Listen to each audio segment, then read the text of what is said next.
कोई रोजगार नहीं है, कोई महिलाओं की सुरक्षा की गारंटी नहीं है, और न ही रिलीजियस माइनॉरिटीज कम्युनिटी के अधिकारों की कोई सुरक्षा का इंतजाम किया जा रहा है। दिन दहाड़े हत्याएं की जा रही है।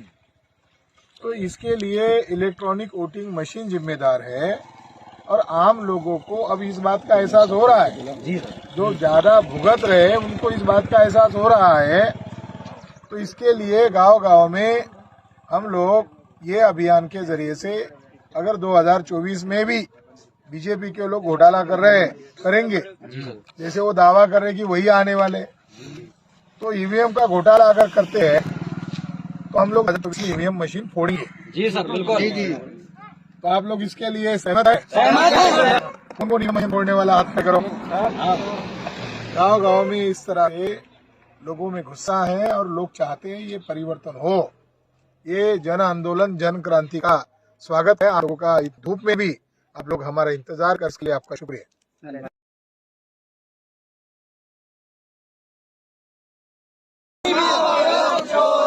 गांव गांव में शोर है, वोट की चोरी ईवीएम से नहीं चलेगी, नहीं चलेगी। वोट की चोरी ईवीएम से नहीं चलेगी, नहीं चलेगी। साल के बाद, हमारे महापुरुषों के संघर्ष के बाद हमें लोकतंत्र हासिल हुआ, लोकतंत्र प्राप्त हुआ, और लोकतंत्र के तहत संविधान, हमें इंडिया में हमारा संविधान लागू हुआ। संविधान के तहत हमें, लोकतंत्र के तहत हमें वोटिंग का अधिकार प्राप्त हुआ। हमारे महापुरुषों के संघर्ष के बावजूद, संघर्ष के बाद ये जो अधिकार मिला है, ये लड़ झगड़ कर मिला है। हक और अधिकार जो है, हमारे महापुरुषों के 108 साल के संघर्ष के बाद हमें अधिकार मिला है, और उसके तहत भारत में लोकतंत्र चालू है, लोकतंत्र लागू है, संविधान लागू है। लेकिन ब्राह्मणों का इस देश में 3.5% ब्राह्मणों का कब्जा है। जुडिशरी, मीडिया, पार्लियामेंट, एडमिनिस्ट्रेशन पर ब्राह्मणों का पूरी तरह से कब्जा है, कब्जा हो चुका है। और ये कब्जा उन्होंने किस तरह से बरकरार रखा है, ये कब्जा जो उन्होंने बरकरार रखा है, वो कब्जा मनी माफिया, मीडिया और अभी इलेक्ट्रॉनिक वोटिंग मशीन के माध्यम से ये कब्जा बरकरार रखा है। तो ये लोकतंत्र में क्या है, लोकतंत्र में जिनकी संख्या ज्यादा होती है उनका शासन होना चाहिए, उनकी हिस्सेदारी होनी चाहिए। मगर हमें दिखाई क्या दे रहा है, जिनकी संख्या कम है, ब्राह्मण लोगों की संख्या कम है, 3.5% लोग हैं, 3.5% लोग शासन सत्ता में टॉप लेवल पर है। जुडिशरी, मीडिया, पार्लियामेंट, एडमिनिस्ट्रेशन पर ये लोग टॉप लेवल पर है। और जो शासन सत्ता में होने की वजह से जो लोग उद्योगपति लोग हैं, उद्योगपति लोग क्या करते हैं, जो पार्टियां है भारत में, ये पार्टियों को वो लोग क्या करते हैं, धन के बल पर वो लोग उनको चंदा देते हैं, चुनकर लाते हैं, और चुनकर लाने के बाद क्या होता है, जो धनवान लोग हैं, उद्योगपति लोग हैं, उनके फेवर में जो पार्टियां जिन्होंने चंदा लिया वो उनके फेवर में काम करते हैं। लेकिन क्या होना चाहिए था, जो लोकतंत्र में क्या होना चाहिए था, जो लोग हैं लोगों के फेवर में, लोगों के लिए, लोगों के इंटरेस्ट में काम होना चाहिए।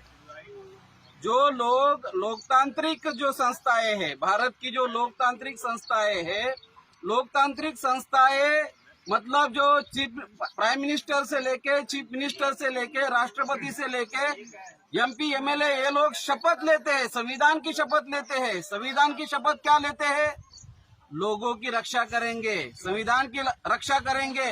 मगर आज हमें क्या दिखाई दे रहा है, महंगाई चरम सीमा पर है, बेरोजगारी चरम सीमा पर है, हमारे लोगों के ऊपर अन्याय अत्याचार चरम सीमा पर है। मगर जो शासन में बैठे हुए लोग हैं, वो लोग केवल ब्राह्मण के इंटरेस्ट में काम कर रहे हैं। शासन सत्ता में बैठे हुए जो लोग हैं वो अल्पसंख्यक है।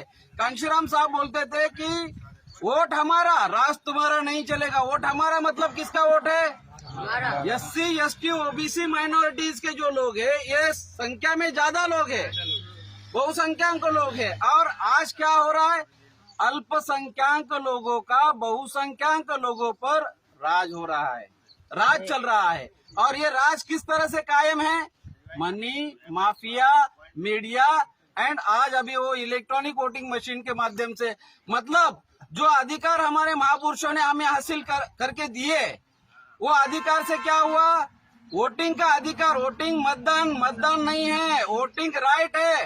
राइट के वजह से क्या कर सकते हैं हम लोग? राइट के वजह से राजा चुनने का अधिकार है, राजा चुनने का अधिकार है, राजा बनने का अधिकार है। दबे कुचले लोग जो 2000 साल से ब्राह्मणी व्यवस्था के वजह से जो लोग दबे कुचले लोग हैं, दबे कुचले लोगों में से राजा बनना है और लोगों के लिए लोगों के इंटरेस्ट में काम करना है। शासन सत्ता में जो लोग बैठे हैं उन्होंने लोगों के इंटरेस्ट में, लोगों के हित में काम करना है, मगर क्या हो रहा है भारत में? ब्राह्मणों के इंटरेस्ट में काम हो रहा है। शासन सत्ता में ये लोग बैठे हैं जो लोग इस देश के मूल निवासी नहीं है, जैसे कि चाइना का जो शासक है मूल निवासी है, चाइना की प्रजा मूल निवासी है, जापान का शासक मूल निवासी है, जापान की प्रजा मूल निवासी है, मगर भारत का शासक ब्राह्मण विदेशी है।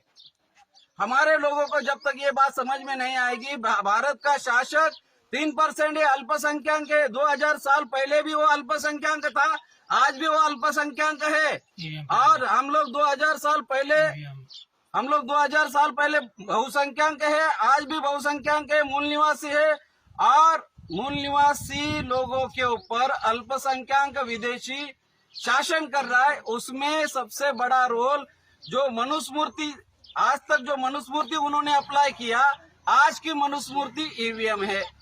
इस बात को हमारे लोगों को समझना होगा। आज की जो मनुस्मृति है वो ईवीएम है और ईवीएम के चलते हमारा कल्याण होने वाला नहीं है। सही बात है, सही बात।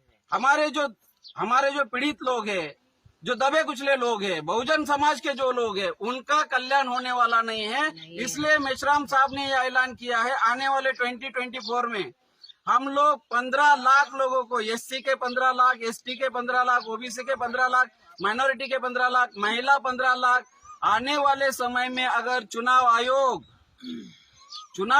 इसमें अगर सुधार नहीं करता है तो हम लोग आने वाले समय में 15 लाख लोगों को तैयार करेंगे ईवीएम फोड़ने के लिए, ईवीएम तोड़ने के लिए, क्योंकि आज की मनुस्मृति ईवीएम है।